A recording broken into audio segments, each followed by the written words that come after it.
We made it, everybody. We made it to Friday, 3:30 p.m. Mountain Time.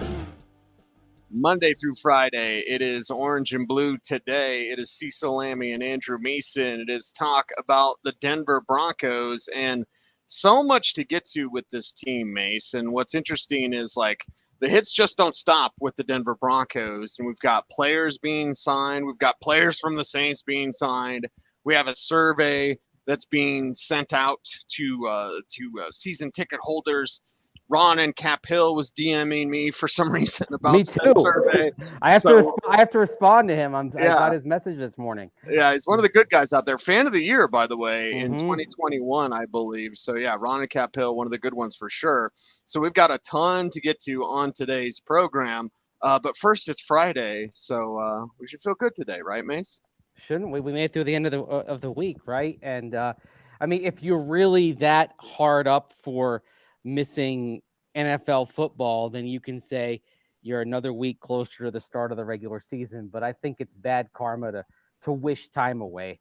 So right. I say enjoy the moments, enjoy every day, and when the season comes, great. But enjoy what the off season brings. Exactly, and the off season brings news and information with the Denver Broncos. The player additions are a little bit more brief in terms of what we can say. I mean, although we could do an hour on just Tony Jones by himself, I think the survey stuff is much more interesting and compelling, but they did add two former Saints, two players that I think both of us appreciate. Tony Jones, the running back, Notre Dame. We saw him at the Shrine game when it was the Shrine game, not the Shrine Bowl, in Tampa. I think that was the year before COVID.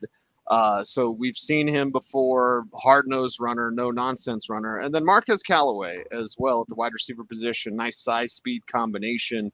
Did some great things with Sean Payton during his time. Undrafted out of Tennessee with the New Orleans Saints there. So Jones, Callaway, former Saints, joining the Broncos, kind of makes sense. And, well, I like both players. Yeah, Callaway, I think, is the more interesting of the two with all respect to Jones because – the timing coming on the heels of KJ Hamler being out 4 to 6 months. Now, look, Callaway is not an apples to apples replacement for KJ Hamler. They're different players with different skill sets, but this is a guy who has had some productivity to him. Sean Payton's last season with the Saints led them in receiving yards, led them in receiving touchdowns, fell out of favor last year. But also another element to Callaway is that even though it didn't last long, he has punt return experience. He did return 11 punts back in 2020 for the Saints, his rookie season there. And so that, again, I think we now see a situation where you've got Traymon Smith on kickoffs. You could have Marquez Callaway in the realm on punts. Montreal Washington is really getting squeezed, and he's going to have an awful lot to prove if he's going to validate a spot on the team. And the only way he's going to validate that is being the primary returner. Yeah, being the primary returner and pressing as much as possible. And the thing about the NFL is you have very little gap for error or mistake. And if you're Montreal Washington, this is your gap. You can't have a bad play. You can have a drop pass. You can have a drop punt. Like in practice, you have to be very sharp. And I admire that pressure for these players. We'll see if they respond. Callaway, a nice depth receiver, though, too. We talk about his return ability, but, you know, as a depth player at the receiver position, I like this addition. Yeah, and he was developing pretty well in New Orleans. He was undrafted coming out of the 2020 combine and stuck on the 53 right away. One of those players where I think he just got caught up in the coaching change and different preferences in New Orleans because they could have given him an RFA tender this month. Right. Like the Broncos, they chose not to. Unlike the Broncos, they showed, for example, they still wanted PJ Locke, just they didn't want him at the RFA tender level, so they brought him back quickly. But that wasn't in the offing for Callaway. But this is somebody that has right now, if you're talking about the roster today, has a decent chance to stick on the 53. Now, what happens in the draft could end up changing that. What happens with Cortland Sutton, Jerry Judy could actually help his chances if one of them gets dealt. But there's a little bit of news on that we'll get to as well. But it's He's intriguing. This is, there are some players they're brought in, they're camp bodies. Marquez Callaway is not a camp body at all. No. This is somebody who could very well factor in and if there are injuries, could start some games. Yeah, and Tony Jones, no nonsense runner to be sure, 225, about 5'10. Not going to wow you with speed, not going to wow you with moves, just going to want to run you over. I admire that, but he more along the lines of a camp body. Like if he ended up on the practice squad, I wouldn't be surprised. This also doesn't take the Broncos necessarily away from Latavius Murray. It's just everyone needs to be patient with Latavius Murray or whatever veteran back, July, August, whenever. Like, I know a lot of fans like Latavius. They should like Latavius. He played some good football, and Sean Payton likes him as well. But I don't think signing Tony Jones means, one, Jones is going to make the 53. That's not a guarantee for Jones at all. I think it is a guarantee for Callaway. And then two, yeah, Latavius is still out there. Whatever. They're going to still draft it back as well. No doubt. And I think, but what this does is, with what both these signings have in common, is that now you feel a little less pressure to force your way into a pick. And I think that's something to consider going into the draft. If you are forcing yourself to pick a position, especially when you don't pick until the 67th slot overall, then that's how you make mistakes. So make sure that the back of your roster is set to where you don't say, oh, well, we need that extra running back. We need that third or fourth wide receiver. We need that safety. And that safety is probably an area where I think they could make a move here in the coming days and weeks as you get really deep into free agency, as the market really settles. But yeah, you want to go in not having to make a pick, and then if the value is right, you pick the player, and then you adapt from there. With Tony Jones, I mean, if you pick a running back, and if everyone else is healthy, then yeah, you cut him. I think you kind of hit the nail on the head with the practice squad. He's got some special teams in his background as well. He's played that. Not a core guy, but he'll contribute there. That's probably where he's going to have to find a way to stick on the roster, is doing a little bit more on special teams than he has so far in his career. Yeah, now you mentioned it, Mace. So before we get to the survey, which we could have done the whole show on that, let's bring up what you had written about Denversports.com. And I believe the initial Athletic had some talk around the Jerry Judy, Cortland Sutton, like they're asking for too much. Okay, well, I understand that. And in a way, Mace, I can turn it with a positive note and say, well, they believe in their players and they think highly of them. And if you can pull them away with the premium pick for, let's say, Jerry Judy, that first round price tag, yeah. And if you don't trade them, then you can say, well, we'll believe in you. We're not just going to give you up for nothing, So there is some talk about price tag and price being too high. The price is the price, man. And the market will dictate whether or not somebody bites on said price. Yeah, the market dictates it, and the market sometimes can be humbling as well. Yeah. And look, when you're going into the market, obviously you're going to want the highest price. The question is, do you come down from that? Is your high price point kind of a starting point, and you back off that to make a deal? I mean, we saw that with Sean Payton back in January. The rumblings were that the Saints wanted 2 first-round picks for Sean Payton. The Broncos not only end up not giving up for 2 first-round picks, they gave up, they gave up a second-round pick as well as the first rounder, but they got a third-round pick back. So effectively, I mean, they really only gave up the equivalent of probably right there, late second, early third round pick as well, instead of a first round pick. Huge difference. There was some there was some movement there. The question then becomes, do the Broncos think that's a fair price? And that's where it comes into what's the plan for Jerry Judy, right? If you're planning on picking up the 5th-year option on him, you're better served by bringing him back. But if you're not picking up the 5th-year option, then yeah, a second round pick. If you don't believe in him, a second round pick then becomes something that I think is more reasonable. And I think as we get closer to the draft, the willingness in those conversations may intensify, or they may go down entirely, because let's say that Jerry Judy is at the workouts that start here in a couple weeks. Broncos gather formally for the first time on April 11th.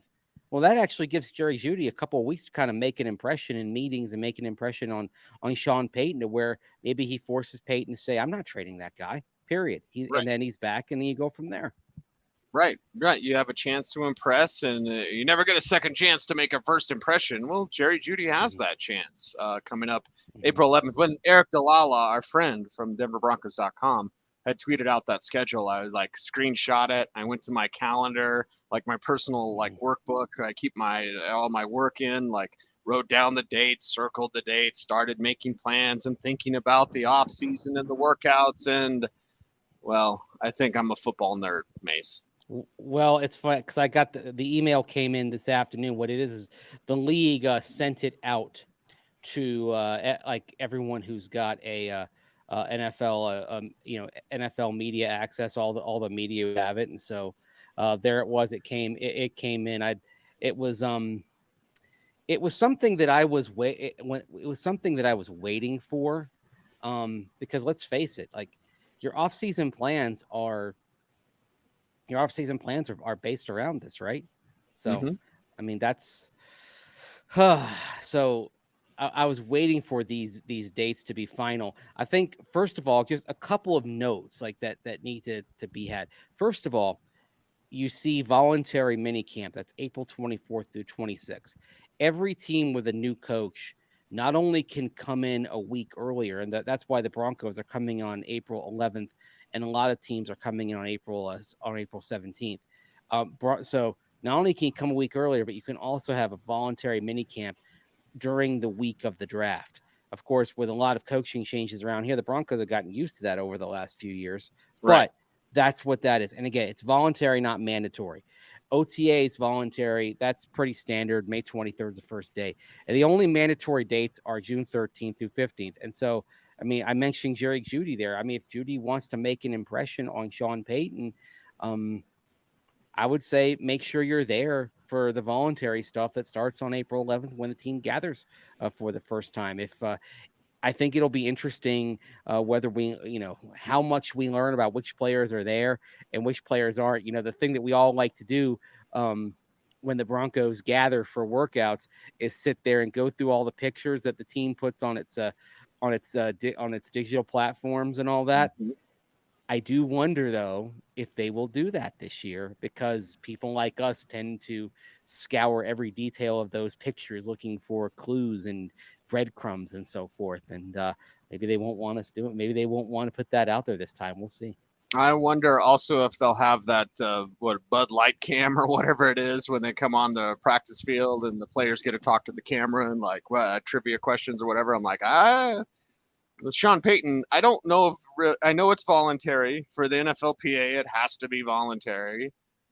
I'm not sure with Sean Payton if voluntary, maybe is in your vocabulary if you are trying to make that impression.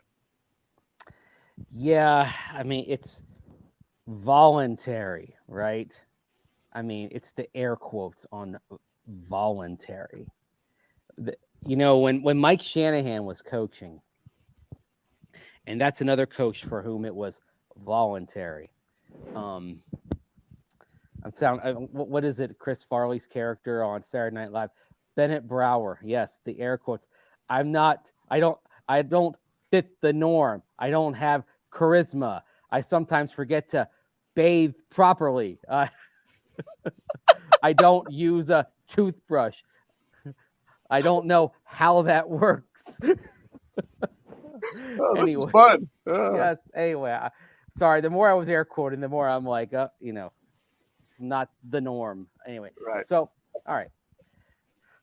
Mike Shanahan at the end, not the end of OTAs, but at the beginning of training camp, one of the things he would do when he gathered the team for the big meeting at the start of training camp, first of all, there'd always be like a big meal at the start of training camp. That's something that continues to this day. Like you get everyone started with steak and lobster, right? The night before the first practice. And so it'd be steak and lobster, and then everybody would come in the big room. And one of the things he would do would be to point out which players had 100% attendance for OTAs. It would be either him doing it or Rich Tootin, the strength coach at the time, doing it, right? I remember Rod Smith every year was like 100%. Like Rod Smith, the thing I will always say about Rod is if they had a plaque for Employee of the Month at Broncos headquarters, Rod Smith, I think, would have won it every month of his career. It would have been all Rod. All Rod. Mm-hmm. They might have thrown somebody else in just to break the pattern, but Rod wouldn't have done anything to not earn that. So, oh wow, Cecil Edwards says, "I'm just out of the doghouse by changing my wedding anniversary dinner reservations because of the show." Okay. Wow. Well, happy Mrs. anniversary. Wright, we appreciate you. Thank you, Mrs. Wright, for letting Edward watch this show today. We appreciate you all. We did don't have to watch it live. We're on tape. I mean, it's on YouTube. It's on Facebook. It's there. Twitter, yeah. You can watch it on demand. You can watch it whenever. So, but we appreciate you running with us now and live. I do want to bring up the survey, but since Mr. Wright did ask this question and did rearrange his wedding anniversary dinner for us, I want us to answer. So he's his wife's Mr. Wright. Yes. Ooh, very good. He is Mr. Wright. He asks, isn't Montreal Washington similar to Isaiah McKenzie his first few years? I would say no, and not because I'm the anti-Montreal guy or whatever people want to call me. McKenzie had more talent. McKenzie's head got in his own way because he would hang out with Demarius and Emmanuel thinking he was like on that level, but not doing the work that those two did. And he was just like, he was kind of entitled, like, I've arrived. I'm like, no, you haven't. You're not Demarius. You're not Emmanuel. And so Isaiah kind of fell out of favor, was very humbled when he went to Buffalo, certainly rejuvenated his career and showed as a gadget player what he can do. I don't think Montreal has that natural talent of Isaiah McKenzie. I may be totally wrong, and Montreal has an opportunity, as you mentioned. He has no room for error, or he will not make this team. But I don't believe when I consider Montreal Washington and what he could be compared to what I used to think about Isaiah McKenzie, and then what happened to McKenzie when he was here. Yeah, I think McKenzie came obviously with more high-level experience being in the SEC. We can all talk about what Montreal Washington did when he went against Florida while playing at Samford, but he just didn't have the same level of high-level experience. With Montreal, I think this is a guy that if you had NFL Europe right now, you'd send him over there because he needs reps. And I'm not sure that he's going to get the opportunity because he's going to need more time. Isaiah McKenzie it did take some time, but he was able to develop without those extra reps. He would have gotten in developmental league, just doing so on the practice field, first in Denver and then in Buffalo, where he had some moments, although Buffalo did part ways with him this month.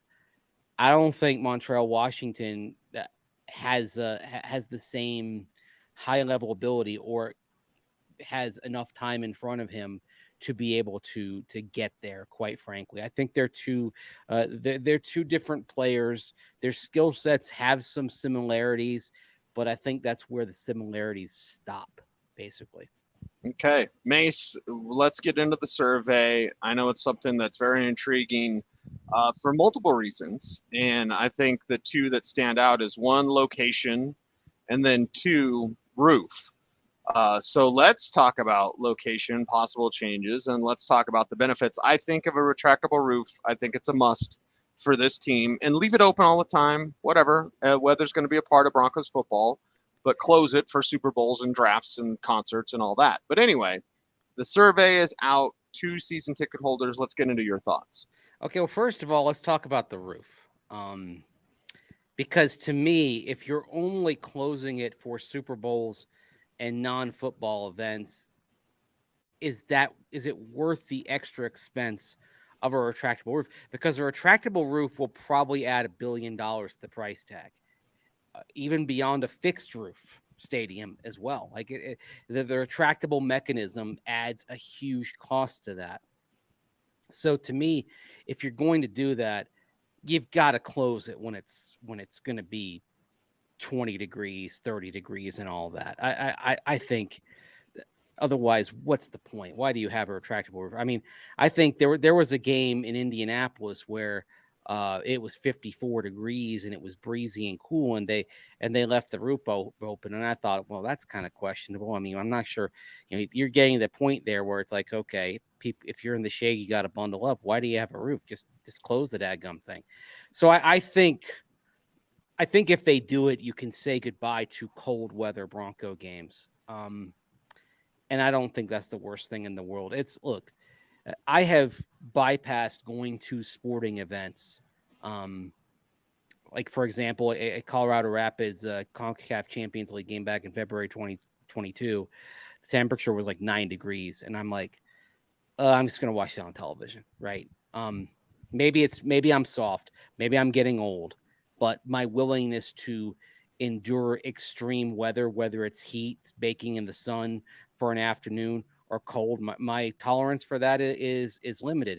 And just because we've done it one way for, since time immemorial, it doesn't mean we should do it that way going forward. And I think people have, I think a lot of people have a little less tolerance of that. I mean, one thing that I did notice, I put a poll out there today on my Twitter feed, 64% when last I checked, and there were, I think, north of 1,600, 1,800 people voting.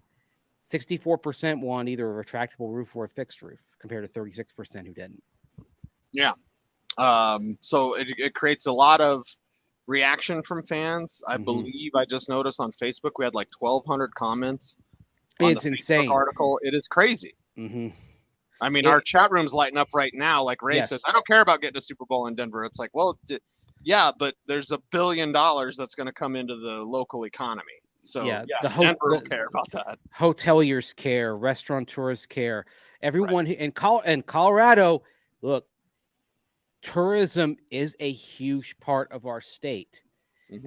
It's part and parcel of where we are. This is a beautiful place. People want to experience it, but the tourist industry is a massive industry here in Colorado. And so that's another thing. Like, someone asked me this morning, does Denver have in Colorado have the infrastructure to host a Super Bowl, hotels and all that? Absolutely, it does. Got a convention center that can handle a lot of things. There are plenty of hotels in Denver, and then if you have any excess, plenty of hotels up in the mountains at ski resorts. A lot of people are going to come in for the Super Bowl. Those well-heeled high rollers coming in to enjoy the week. And they're going to probably stay up in the mountains and ski, and then come down on game day for the Super Bowl itself. It's going to be very much an event that's not just Denver, but it's going to touch people all the way up to Vail, Aspen, probably all the way down to Colorado Springs as well. We'll see an impact from this. I imagine a place like the Broadmoor is going to be packed with people experiencing that, and then going to the Super Bowl on Sunday. It's something that. It's something that for financial reasons, and yes, there's also non-financial reasons like pride and prestige, of having a big event like that. What's interesting is, many years ago, the state of Colorado turned down the Winter Olympics for 1976. It's one of the most fascinating things that ever happened in Colorado sports. Don't think the Winter Olympics are ever coming back, despite this being one of the winter sports capitals of the globe. But the Super Bowl, it's something that's very reasonable for Denver to have. And I think if we do it right, I don't think it's going to be a one-off. We've seen some of these other cold weather venues be kind of one-offs, like one Super Bowl in Detroit, one in Indianapolis. Here we go, Minnesota. Yeah. I think Denver, I think, would be one they come back to. Just as if Nashville builds a new stadium. And the reason why Nashville's talking about a stadium with a roof is they want Super Bowls. These are places that have a very robust tourism industry. I think you're talking about multiple Super Bowls. And I would hope if they build this stadium, that's not just the one Super Bowl that everyone seems to get. If you build a place with a roof, that would be more than one. And then that's not to mention things like Final Fours, for example. Final Four was last year in 1990 at McNichols. UNLV won it all. Yep, over Duke, 103-70. By like 30. Yeah, yeah. Everyone thought it was going to be a Titanic struggle. It was a rout from start to finish. Broncos' connection to that. Dan Reeves attended that. He was the Broncos head coach at the time. Okay. And Georgia Tech was in the semifinal. And Yeah. Georgia Tech had a player named Carl Brown, an Englishman, in their lineup. And Dan Reeves watched him, was intrigued by his athleticism and size, and knew he wasn't an NBA prospect. But the Broncos signed Carl Brown, who had no football experience whatsoever, and they gave him a shot in training camp. He didn't make it, but that was the Broncos literally added somebody to their camp roster to give him a look because of that Final Four at Nichols Sports Arena in 1990. How about that? I think Kenny Anderson was on that team for Georgia Tech. Lethal Weapon 3. Can you name all 3? No, I can't. I can name the UNLV roster. I can't name the Georgia Tech Kenny roster. Anderson. Okay. Brian Oliver. Okay. The one everyone forgets. And, of course, Dennis Scott, who went on to a pretty strong career in the NBA. Orlando Magic, right? Yes, he was. He could light it up, man. Dennis Scott, 3D, baby. Yeah, there's some shooters back then. Del Curry. That was a team. That was a team. Del Curry was a hell of a. Del Curry was Virginia Tech a few years earlier. Yep. Mm-hmm. So yeah, that back in the mid 1980s. Yeah, and then the other team was Arkansas. Nolan Richardson's first Final Four as their head coach started Arkansas on a pretty nice run there in the early to mid 1990s. So that's. Anyway, how do we get on that detour? I'm sorry. We're talking about the kind of big events that will happen in Denver if they build a stadium with some kind of roof, whether it's a fixed roof or a retractable roof. I think fans overwhelmingly prefer the retractable roof, but it does. Like I said, it's probably another $1 billion to the cost of building a stadium, and that's something the Walton Penner Group's going to have to consider. And that's why, like for example, you see. In Minnesota, fixed roof. They can slide the glass at one end and make it open air, but that's a fixed roof. Las Vegas, fixed roof. Los Angeles, it's basically a canopy over the stadium. And we saw kind of the weakness of that when the rain came in sideways in the national championship game and people are slipping on the concourse all over the place because nobody's prepared for wet floors because no one expected rain to fall in that place. Well, you built it open air. There's also been lightning delays at that stadium in Inglewood. So it's funny. They spent all that money on that and yet it wasn't enclosed. It's kind of bizarre. I think if something gets built here, though, I think Broncos country probably needs to prepare for some kind of roof over the next Broncos home whenever it happens. I think that's some kind of roof, likely. And I think Broncos country needs to prepare for some kind of move. And Nate says money ain't a thing. Ask Diddy. That was Jermaine Dupri and Jay-Z. So trust me, some kind of move. Some kind of move, and fans aren't happy about that. The question is where. They actually asked in the survey about that. And they said no, downtown. I mean, I don't know where they build it downtown to do the Elitch's maybe. They try to get the land from Stan. I mean, a little deal among branches of the Walton family. But if you don't do it there, they said they basically did it in quadrants of the area: northeast, northwest, southeast, southwest. Okay. Northeast, obviously toward the airport, given the land available, and even given the fact that if you place it right, you can do it near the rail line that goes out to DIA. Probably the most likely. Although, I mean, I think there are interesting aspects to each one. You go north, you go northwest. You got some public transit going up there as well. Southwest could be interesting, basically south of 70, east of 25. If you go far out, I mean, if you get over to like Ken Carroll, I mean, and this is actually getting towards your backyards, down in Roxborough. Yeah. There are some pretty dramatic vistas out there. You could, if scenery mattered to this in terms of having a dramatic backdrop, maybe trying to replicate a little of what you've got up in Boulder at Folsom Field, the Southwest might have some interesting possibilities for where you could put a stadium. I saw that and I started thinking to myself, it wouldn't be a public transit thing. You'd just be saying, what if we could put this in the most scenic spot? in the area that's available. And it kind of hit me like you could really do something dramatic out in that part of the Denver area. And there's kind of a gap between Roxborough and Trailmark and Littleton. Mm-hmm. If you look over where C470 bends around and starts to go north, like right there, right on the mountain. My backyard is that. It's just further down in Roxborough, but like, that would be a perfect spot. And it'd be crazy, but you'd be right on the mountain. So.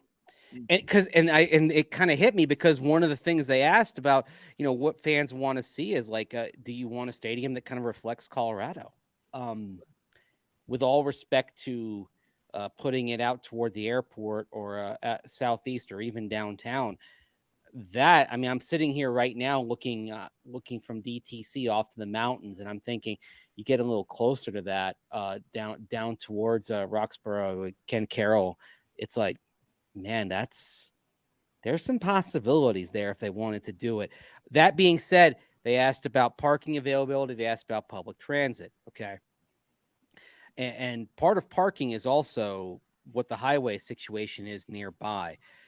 If they built off of Pena, for example, I think they would have to add some lanes on Pena. I don't believe that Pena on a Sunday right now could handle game day traffic plus the airport traffic it already has to have. It can barely handle that now. Yeah, it seems like I get backed up every other time I go out there. Oh yeah. So, and sometimes I'm driving out there at 5 o'clock in the morning. It's, so I'm not sure that you can do that without some infrastructure improvements. And I would say the same thing for a something along that's only straight up along 470. But let's say we talk about like the southeast part of town, and you talk about something near I-25 and 470, somewhere in the Ridgegate area where you've got access to a couple of highways, and you've got there's some land that's earmarked for development, but there's also some that the Broncos could probably come in and get if they wanted.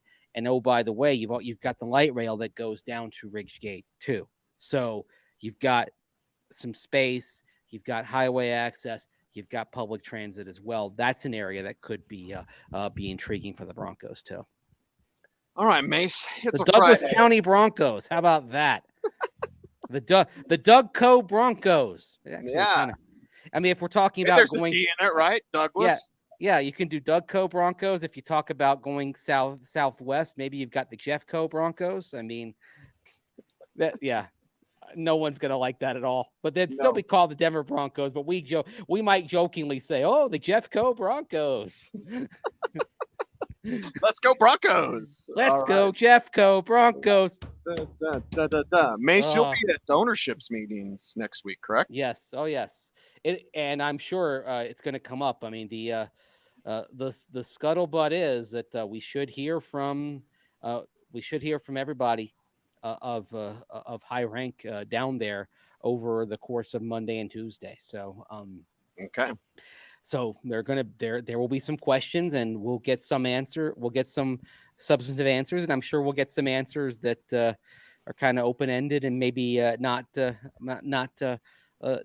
substantive. But that's sort of how these things go. We will hear from Sean Payton at 8:45 Mountain Time Monday. It's the AFC Coaches Breakfast. Sean Payton will be sitting at a table for about a half hour answering questions, and so I will be there at the table, getting some video, getting some audio, and you will have all of it covered at Denversports.com, and of course on the radio at 104.3 The Fan. But we're also expecting to hear from George Payton. We usually at these things we hear from the coach, the GM, and we also hear from the executive or executives running the show. So usually, like in the past years, we'd hear from Joe Ellis, for example, as well as the GM and the coach.